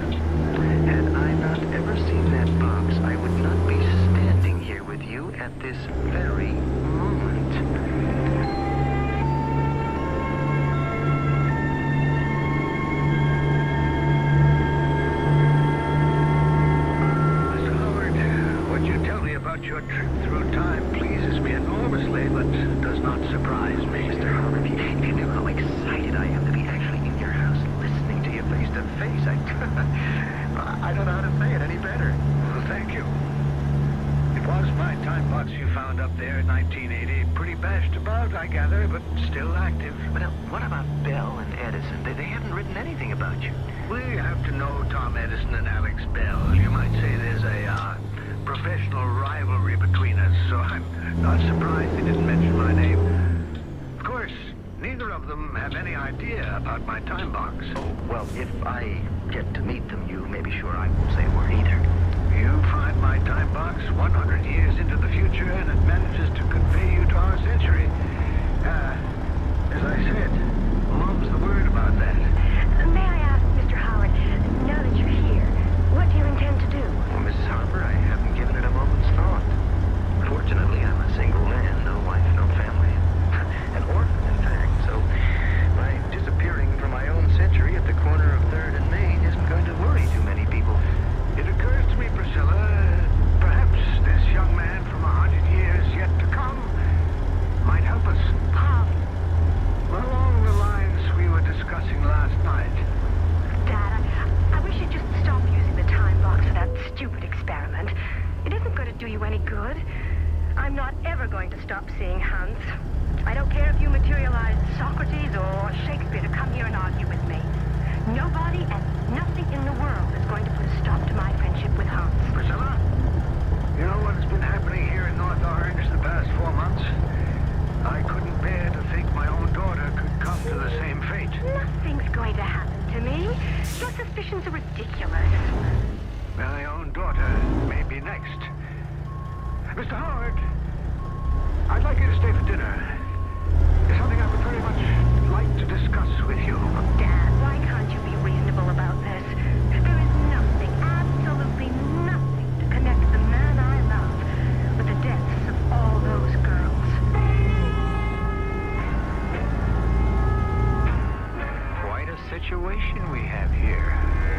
A scientist who wishes to prevent a tragedy of love and marriage by consulting an eyewitness of the future. I've often thought how many missteps would I myself have avoided had I but known what would be ahead of time. On second thought, perhaps I'd rather take my chances and not know the unknown. I shall return shortly with Act 2.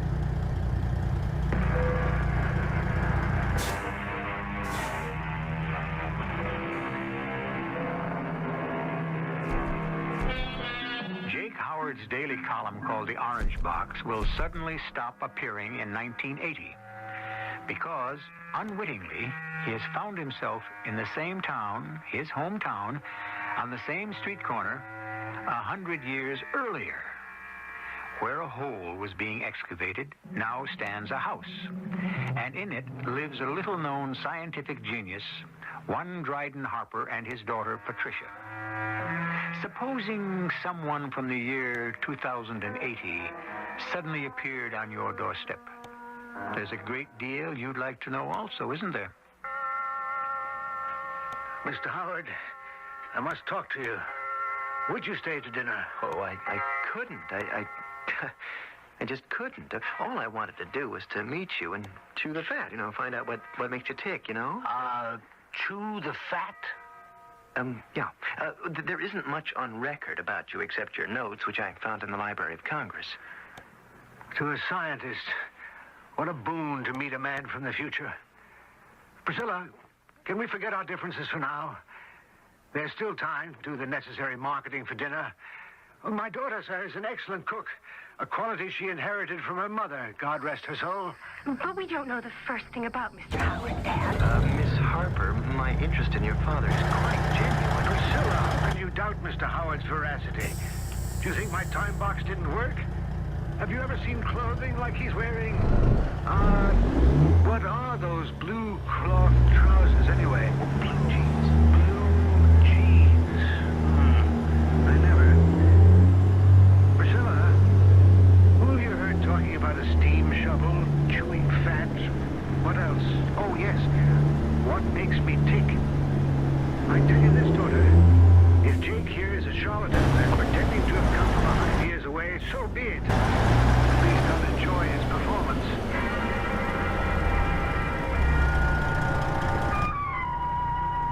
bit more sherry, my boy? Thank you, Mr. Harper. So, you're a reporter on a newspaper right here in North Orange. But the paper wasn't found until 1900. Oh, 20 years from now. Yeah, I'm a columnist. You do a lot of research, eh? Well, that's how I ran across all your accomplishments. Well, don't tell me about them before I do them. I may be disappointed. How good are your town records? The history of North Orange, that kind of thing? Pretty complete.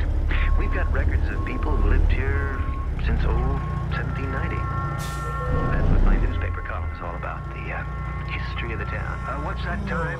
5, 6? I lost count. 5. Oh, good. We've at least a half hour before Priscilla gets back. Jake, let me pull my chair closer to you. Because what I'm about to tell you is confidential. Well, go ahead, Dryden. In all your researches about our town up there in 1980, did you ever run across the name Dr. Hans Flexner? Dr. Hans Flexner. Oh, is that the Hans your daughter is interested in? Yes. She thinks she's in love with him. Well, why would there be any record of him in 1980? Is he about to make some extraordinary medical discovery? Would he be in the almanac? I don't know. What I do know is, this is hard for me to say. What I want to know is, was Dr. Flexner ever arrested for any crime? You mean you suspect Priscilla is in love with a criminal? Was he ever arrested? Will he be arrested? I want to know the future now, Jake. You've come from there. Only you can help me. In the past 4 months, 10 young ladies have been stabbed to death. By the time the police arrive, there isn't a clue left. The poor girls have been sliced up as though by some insane doctor, a surgeon, or even a dentist. And there's evidence a surgical instrument was used? Expertly in each case. What's more, it appears that each victim was unconscious before she was murdered. You follow that? They're not sure, but they think a newly discovered anesthetic was used. Ether. Yes, to knock them out first. What? Oh, but it could also have been chloroform.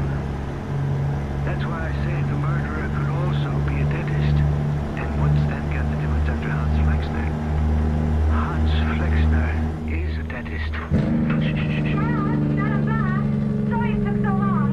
Dinner will be ready in about an hour. Sir, I don't think you can pin this rap on Flexner without more to go on.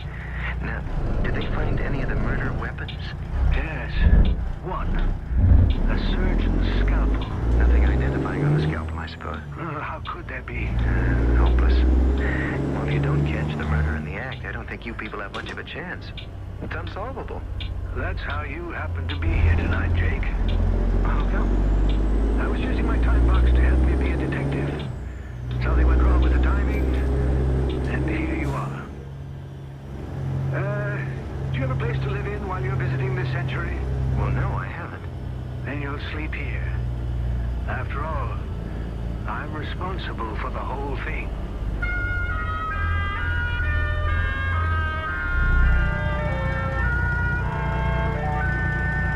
Dad is so funny, but I expect you're finding that out. Miss Harper. Priscilla. Oh. If Dad calls you Jake all through dinner and insists you call him Dryden, I'm not going to be left out. Okay, sure. Do you still think I'm some actor playing the part of the Time Voyager? No, I suppose not. Mainly because I know the power of the time box. Has he said much to you about Hans? Dr. Flexner? Well, I can see he has. Dad's got this fixed idea that Hans has been killing young girls, and one day he'll do away with me. Well, if you met Hans, you'll see right away what a silly idea it is. So to satisfy himself, Dad set his time box for 1830, 50 years ago, so he could materialize that great hypnotist, Franz Mesmer. Is that true? The time box can pick people out if you wanted to? Well, certainly. I can't begin to tell you how many celebrities have shown up here on our doorstep from centuries back. But you're the first person to arrive from the future. So the date settings on the box are not always accurate. No, that hasn't been perfected. That was the scientist I was going to see this morning when you turned up at the trolley. He's blind, but Dad thought he could help perfect the directional dial. And why did he want to materialize Mesmer? He was going to deceive Hans. Pass off Mesmer is an old friend from Germany who needed a tooth extracted. And while he was in the chair, he was supposed to mesmerize Hans. To get him to admit under hypnosis he was the mass murderer. Exactly. Stupid, isn't it? You know what? You're getting to sound just like you lived in my day.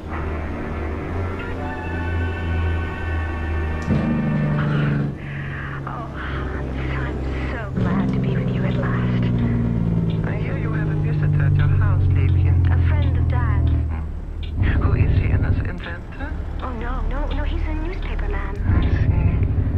How is your tooth? Oh, it still hurts where you looked at it the day before yesterday. All right. We shall have another look. Isn't it maddening? I used to tell Dad my teeth hurt, and I would have to have them taken care of, which was all a pretense so I could come and see you. And now it's really hurting. It's as if I was being punished for lying. Get into the chair, Liebchen. We'll see what is the matter. Weiter. Yeah. I think that wisdom tooth should come out. Do you mind? Will the pain stop? Oh, immediately. Darling Hans, I trust you implicitly. Since the removal could be painful, suppose I give you something to make you fall asleep. It will take me half an hour or so to prepare what I must do.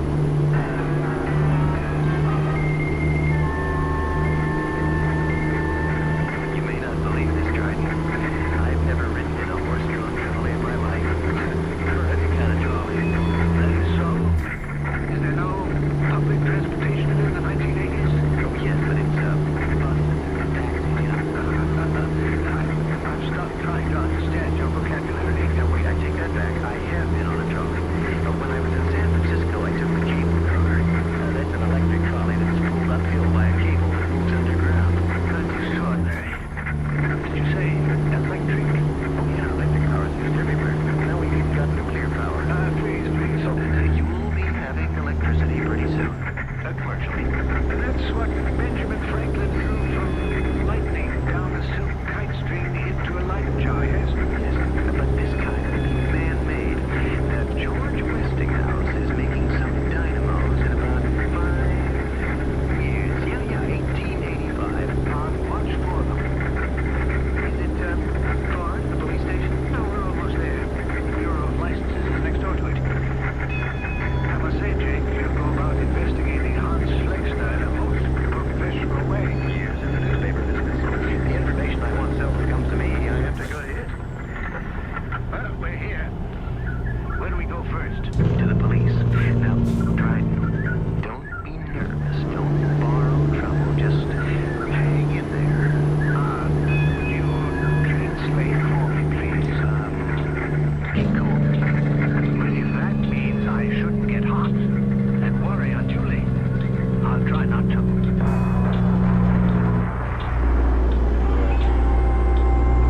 Hans, darling, why does it take so long for you to prepare that sleeping powder or whatever it is? I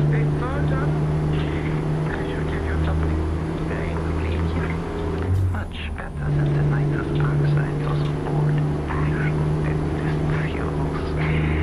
Now, close your eyes. What are you going to give me to put me to sleep? It is called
screaming like a fishwife.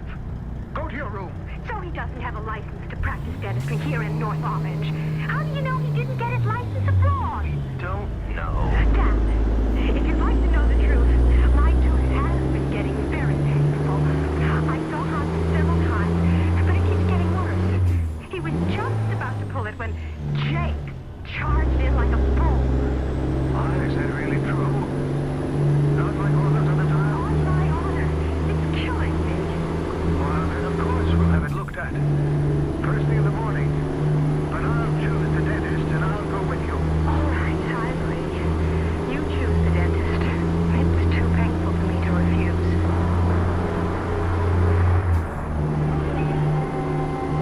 Nurse, excuse me, am I in the right place? That depends. Do you wish to see the doctor for an extraction or a filling? My name is Jake Howard. I'm visiting with Dryden Harper and his daughter. I took an early morning stroll. When I returned, they left me a note. They'd gone to this office. Miss Harper had an appointment. Are they still here? Oh, yeah, Mr. Howard. They're not supposed to tell you. Jefferson's all right. They've been and gone half an hour ago. The doctor was able to locate the pain. The tooth, I mean. Well, there was nothing wrong with the tooth. What even caused the discomfort was a small piece of cohesive gold foil we use in fillings. It was lodged under the gum. Wait, I don't understand. Miss Harper isn't in the habit of eating gold foil. You know, the doctor thought it was mysterious, too, since Miss Harper doesn't have a single filling. It was placed under the gum quite firmly. Oh, the poor child. It must have been very, very painful.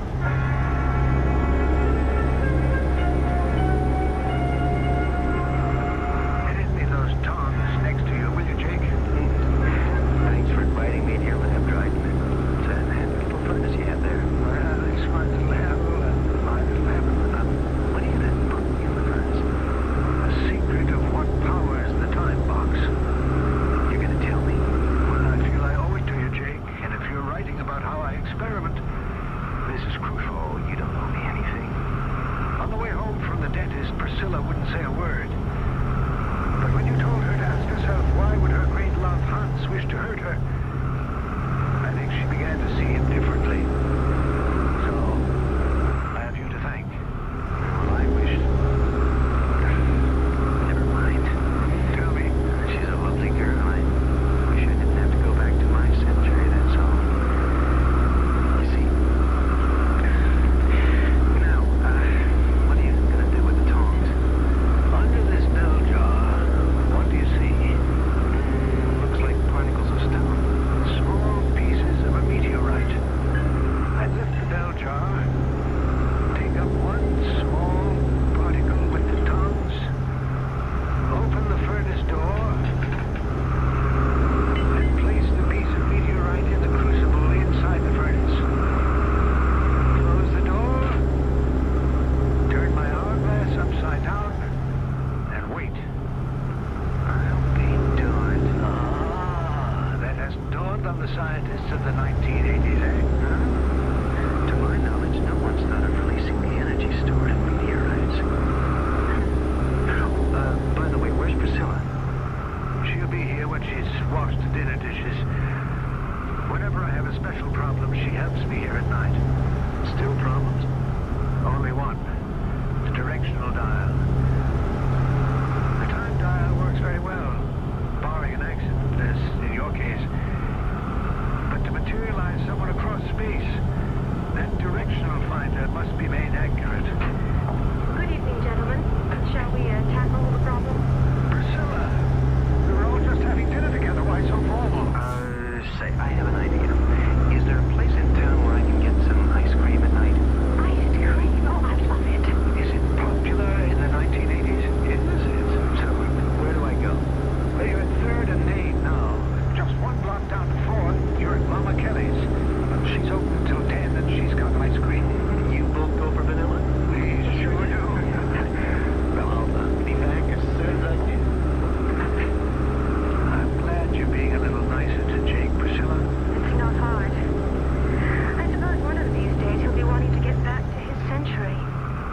charging up the time box to full strength for his trip. So you think he'll go back, too? He could stay in 1880, grow old here. He's smart enough to get work. Imagine if he stayed and used his knowledge of the next 100 years. He'd be invaluable. He could be president of this country for a lifetime. Dad, there's somebody outside the laboratory. On where? I just saw a face at the window, and then it went away. Oh, some nosy Parker. I'll go out and see who it is.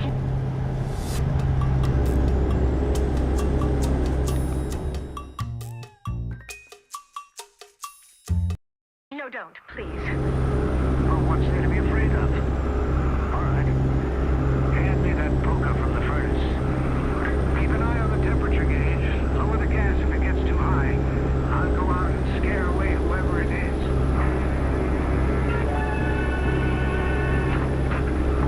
Well, here we are. Mama Kelly's best. One vanilla for you, one for me, and one for your Trident. Where is he? He just went out. We thought there was a prowler. Prowler in this day and age?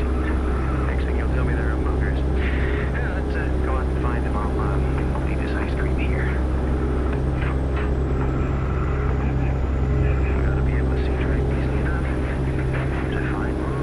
Jake, why don't we just stand here and enjoy it? Dad will walk all the way around the block, come right back. Jake, I apologize. Don't. Girls love. You can't reason with them. No, I don't think I was. That's the funny part about it. When everything came out about Hans, I think I was sort of relieved. Maybe I was in love with love. Hey, you, come back here. There's somebody running over there. I'm going to follow him here. Now, point ice cream. Now go back into the lab and lock the door. Go on.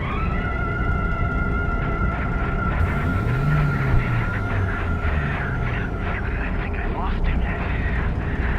I thought they'd invented streetlights by now. Which way did he go?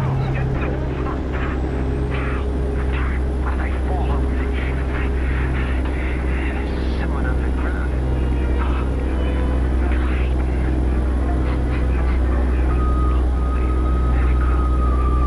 He's been chloroformed. Don't listen. Oh, you scared me, Hans.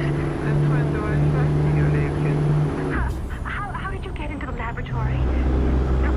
What were you doing with that knife? You haven't been to see me in a long time.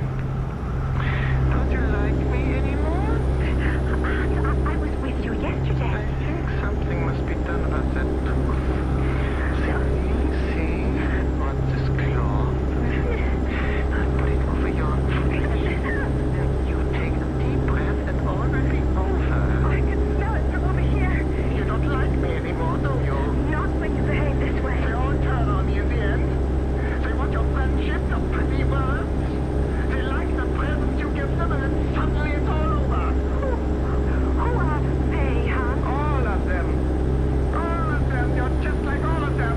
So, when you believe they are turning against you, Hans, what do you do? I don't let them do that. They never reject me. I don't let them reject me. So, it is true. It's all true. Jake was right. Who was right? I was right, Flexner. Get away from her. Priscilla, duck. No, Jake, don't! Don't throw it! Priscilla? Jake, are you still here? Yeah, I am. Wait till the smoke clears. You'll see for yourself. Oh, I see you now. Oh, Jake. When I saw you lift up the time box, I was afraid I'd never see you again. It was the only thing handy to throw at him. Hans? Where is he? I saw the box hit him on the shoulder just before there was that big bang. He's nowhere, Priscilla.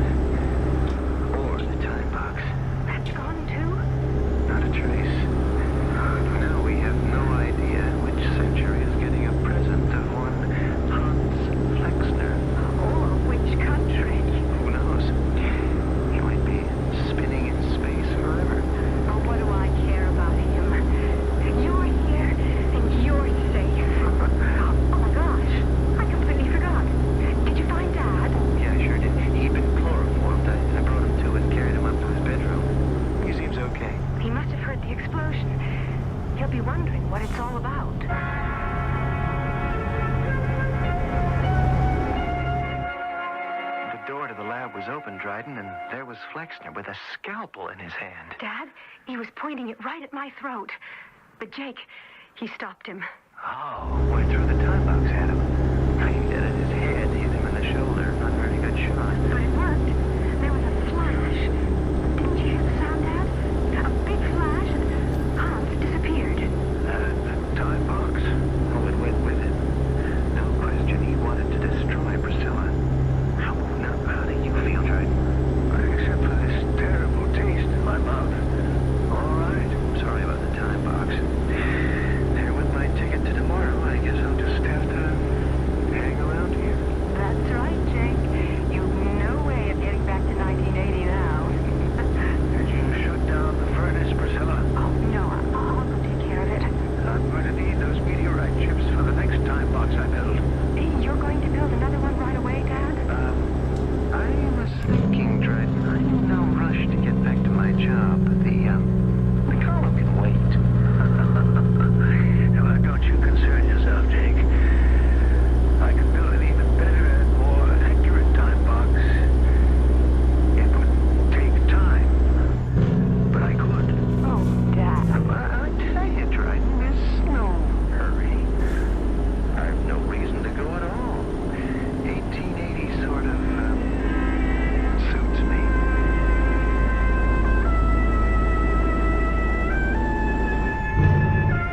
It would appear that anything can happen when you mess about with time. Here today, gone tomorrow. A pleasure, certainly, if you're able to go back, as did Jake Howard.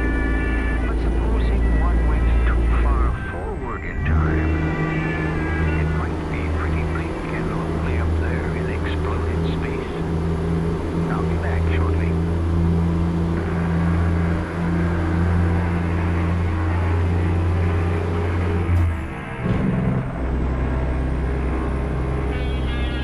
Our old friend Benjamin Franklin, who used his years probably better than any other American before or since, used to say, "If time be of all things the most precious, wasting time must be the greatest extravagance, since lost time is never found again. Let us then be up and doing to the purpose." Which isn't bad advice, is it? Even though I had to go back in time 200 years to get it. Our cast included Russell Horton, Diana Kirkwood, and Robert Dryden. The entire production was under the direction of Hyman Brown. CBS Radio Mystery Theater presents